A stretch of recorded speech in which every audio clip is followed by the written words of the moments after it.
we're always thinking about making sure the insulin's okay and the carbohydrates okay, but if kids, especially during the summer, are dehydrated, that can also negatively affect them as well, right? So being hydrated is important. And if you're having a snack, it's good to have a couple hours before exercise. If you're having a meal or snack before, it's good to have at least 2 hours before. You want to have kind of low fat, low protein, so don't have the donuts or McDonald's French fries.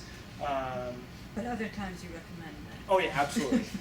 And then try to find things that are easy to digest, not something that's really high fiber or really high fat, like the Supreme Nachos or Big Monster Cheesecake Factory salads. And try to focus mostly on carbs with some fat and protein, but kind of lower in the fat and protein department. I have a question. Yes. Sorry. When you said well hydrated, what? Yeah. Yeah. That's okay. Is that related, like directly related to diabetes, or just hydrated in general for everybody? Everybody should be well hydrated before exercise. Because if you're dehydrated before exercise, with or without diabetes, it can have negative impacts. So hydration is going to be, people outside of diabetes, hydration is going to be the first thing that negatively impacts your athletic performance.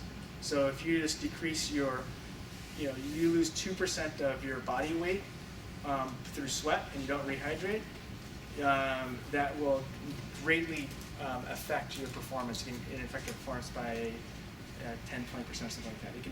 So people who are running like a 5-minute mile, like the Kenyan guys that are running 5-minute miles in the marathons, they get dehydrated, all of a sudden they're running 8-minute miles. For someone like me, I'm running 10-minute miles, I get dehydrated, I'm now running 12-minute miles.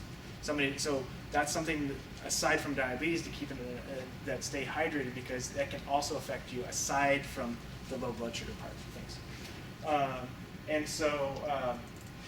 But during exercise, you want to be anything lasting more than 45 minutes. People with and without diabetes, you want to start replacing carbohydrates. Reason for that is that when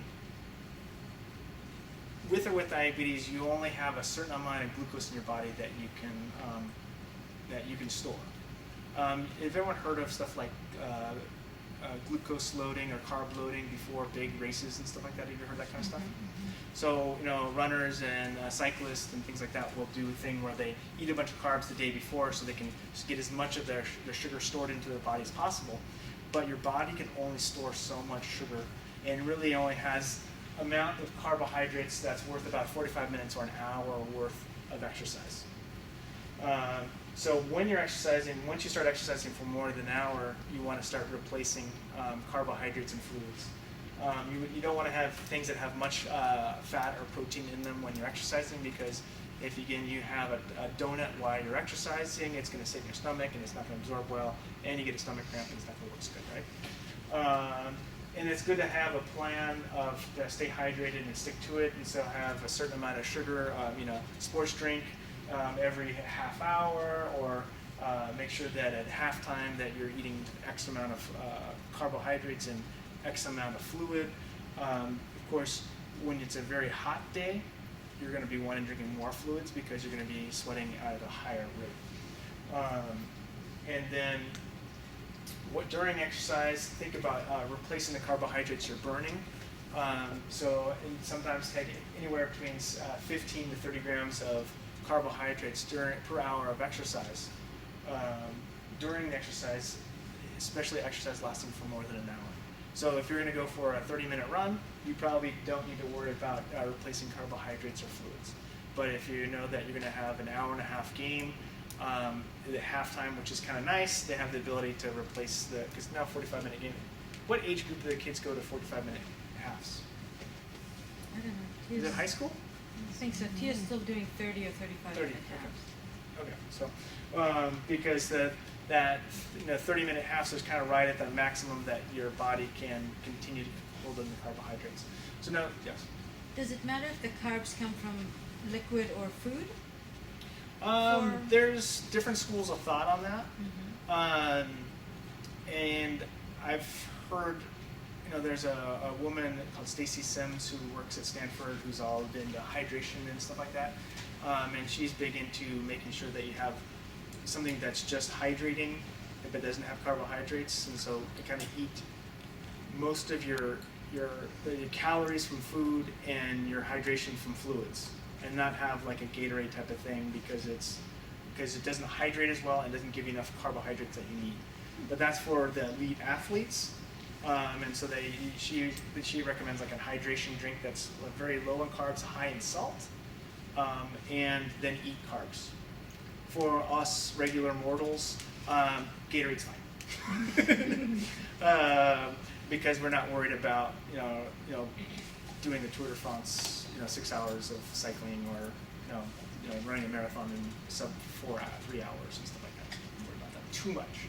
Yeah, Tia hates to eat, so that's good to know that drinking is fine. Drinking is fine, and I like to think about it is that if you're have a bottle of water, a bottle of Gatorade, and then really active game, then and blood sugar started on the lower side, kind of lean on the Gatorade bottle more often. Where if the blood sugar started off a little bit higher at the beginning of the game, and it's kind of not really a hard game, you're killing the team, or the team is killing you, and not really working out that hard, then think leaning more on the water bottle more often. And so some people will say like mix the two together, but then you might need more water or more carbohydrates at one or the other, and you kind of want to be able to know which one you need at what time. So I like the two water bottle theory. Does the amount of exercise carbs depend on age and size? And person and intensity and those 20 other things. But think about, you need to replace carbs if the exercise is lasting more than an hour. How much carbs? It's for you to figure out. That's the fun part.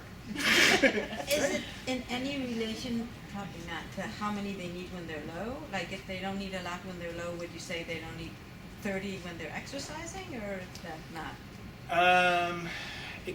It's probably more related to age and weight and intensity. And so knowing your daughter, so she's not going to probably need as much as somebody like, this guy. Or I was gonna say the reference to like Jay Cutler. He's 250 pounds. He needs lots of carbohydrates, and so she's probably gonna need less than people of larger size. Any other questions about that? So a kind of rough guideline is like every hour, 15 to 30 grams is a good place to start. And you might find that if you're doing 15 grams of carbohydrates during 1 hour of exercise, that it's not enough and the blood sugars are going low, then kind of bump it up to 20 or 30. If you find that when you're giving exercise carbohydrates and you're giving 30 grams and the blood sugar is always really high afterwards, and it's not like a really intense adrenaline-fueled sport, then think about it, maybe it's too much carbohydrates and dial it back a little bit. So nutrition after exercise, it's good to rehydrate and drink plenty of fluids. If you're exercising for hours on end, you want to replace 20 ounces of fluid for every pound lost. So if someone is exercising for a couple hours, you could lose quite a bit of body weight just by fluids. I know that I did this a while back where I weighed myself before exercise and weighed myself an hour after exercise, and I lose, I think it was 1.5 pounds of water every hour. 1.5 pounds every hour of exercise. And this is in a controlled treadmill, not hot, kind of thing like that. Of course, that can change. So then I know that I need to drink quite a bit of fluid afterwards. Yeah, I'm a sweaty mess, I know. No, I was saying I should exercise more. Yeah, me too. Haven't had a chance. You used to. I have a couple exercise inhibitors at home. Yeah. That's what I like to call them. But there's other choice. I'm sure you'll get to that. Yes. Within 30 minutes of exercise, it's really good to try to get in a small snack to replace the glycogen that you've used during exercise. This is one of the things I really like to emphasize, is getting some carbs in right after exercise, because with or without diabetes, the first 30 minutes after exercise is when your body is really good at absorbing sugar back into the system and getting it back into the places it's supposed to be stored. And so when you're exercising, you get rid of and you deplete all that extra stored sugar or glycogen. And so one way to try to reduce the amount of glycogen that you use is during exercise is taking in carbohydrates while you're exercising. So think of it as your liver is your savings account of sugar, and when you start to exercise, you start to deplete your savings. But if you keep adding in sugar as you're exercising with Gatorade or sports drink, and they don't pay me any money, so I shouldn't say Gatorade, right? Or any kind of sports drink of your choosing, whichever flavor you like, if you find that if you're replacing the carbohydrates you're burning with a sports drink or carbs that you're taking in, then you are saving and you're not depleting the savings in your liver, and so you won't the risk of low blood sugars are lower later on. Does that make some sense? Did I say it right? Okay, Chris. So I have a question. Do you need insulin to get sugar into the liver? You do. So you would bolus for that 30 Yes. to 60 at the same ratio, or would you do it at a... Depends. Yeah, don't you love that word? Yeah. So when you exercise, anytime you're exercising, you have more receptors on your cells, and so the insulin that you're usually using works better. So you do need insulin to get the sugar from your stomach into the bloodstream, into your muscles, and into your liver. You need some insulin, but you might need a little bit less, or you might need a little bit more. Because if you've had an adrenaline rush and the blood sugars have been a little bit higher, you might need a little bit more insulin to get those blood sugars back down, and also get the sugar into the storage areas in the liver as well as in the muscles. And so the thing that is recommended most for getting the right amount of protein and carbohydrates from the stomach into the blood into the glycogen stores is to have something that has 4 grams of carbohydrates for every 1 gram of protein. And there's a couple different things out there that you can use. There's a lot of sports recovery drinks that you can use. There's also, you could find something that has 40 grams of carbohydrates and 10 grams of protein, or you can drink chocolate milk. Although I know I've heard some kids are sick of chocolate milk because I've suggested this, and they say, "Oh, I can't drink chocolate milk anymore after my soccer games." I can always drink chocolate milk, but that's just me personally. I don't know. And actually, if you look at running magazines and cycling magazines, there'll actually be athletes that have the chocolate milk mustache and saying they use it after recovery. And there's actually scientific data that proves that having something that has a 4-to-1 ratio like chocolate milk has the best reabsorption of getting the sugar from the stomach back into the muscles and into the storage areas. So, and if you've had a really long day of exercise, you had the 3 soccer games in one day and you're a sweaty mess, you've probably also depleted a lot of your salts, and so it's a good idea to use a little bit of the salt shaker. You don't have to measure it out or anything, just a little extra salt, you're fine. And most kids, if you're needing extra salt, you kind of just add a little bit more. I find them big into pickles after a big, bike ride. I don't know, because pickles have a lot of salt. Right? Or in olives. I don't know, that's just me though. Anybody like olives? No? Olives? Yeah. Pickles and olives, yeah, it's good. Low carb, right?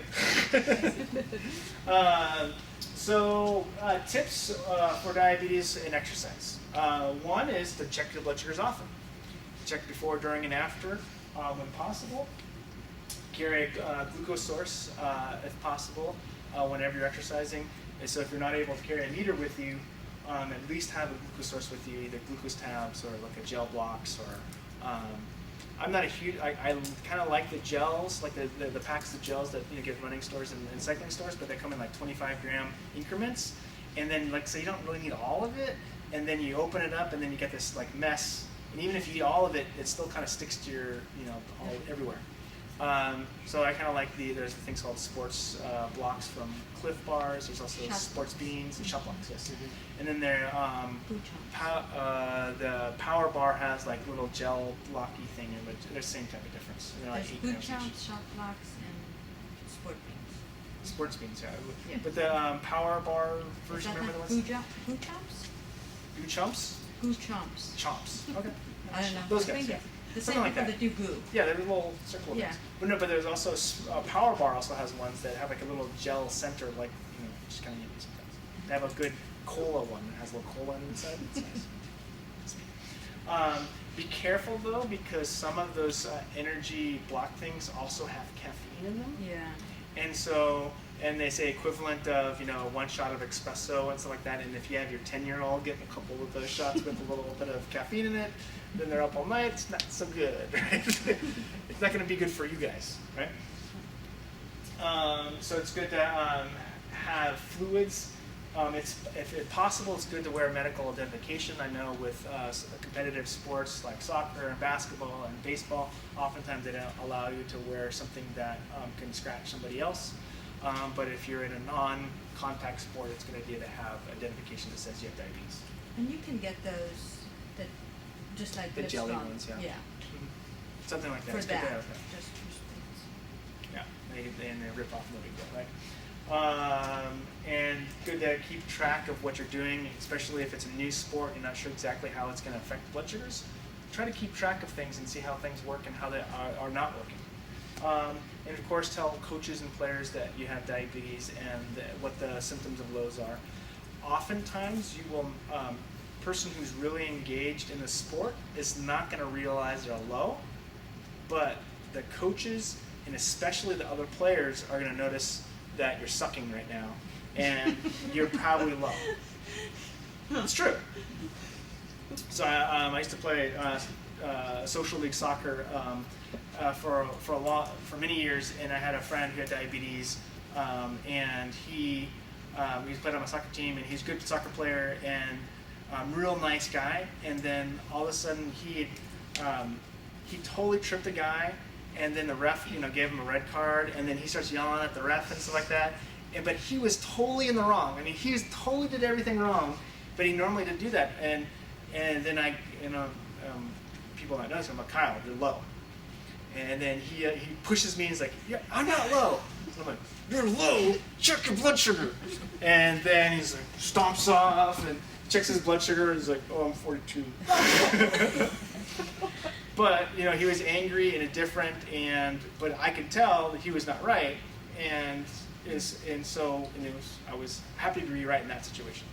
And of course, I needled him for years about that. But so it's oftentimes you might not notice that you're low, but other people on our team is like, oh, that person is not doing what they normally do, or they're not playing as well. They might have a low blood sugar. So it's good to have them and be aware. Sometimes people say, I'm going to try to hide my diabetes, and nobody knows. That doesn't work so good. Other tips for diabetes is that consider having extra carbohydrates before you start, especially if your blood sugar is on the lower side. What's the ideal blood sugar to start exercise? What do you guys think?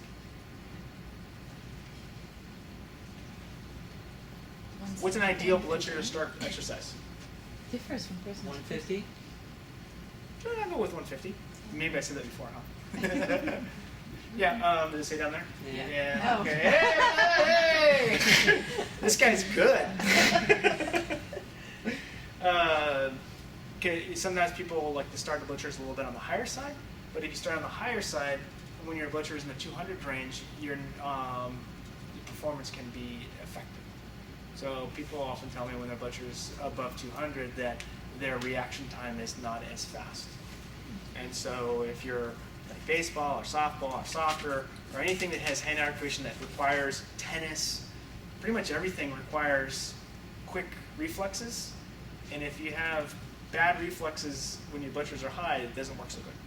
Okay? It's important not to exercise when you have a blood sugar under 70. So if your blood sugar is 50, get the blood sugars up before you start the exercise.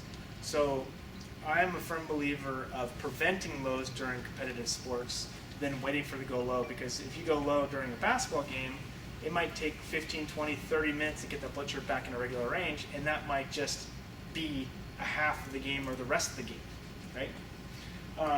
Also, very important to not to exercise when you have ketones. Why?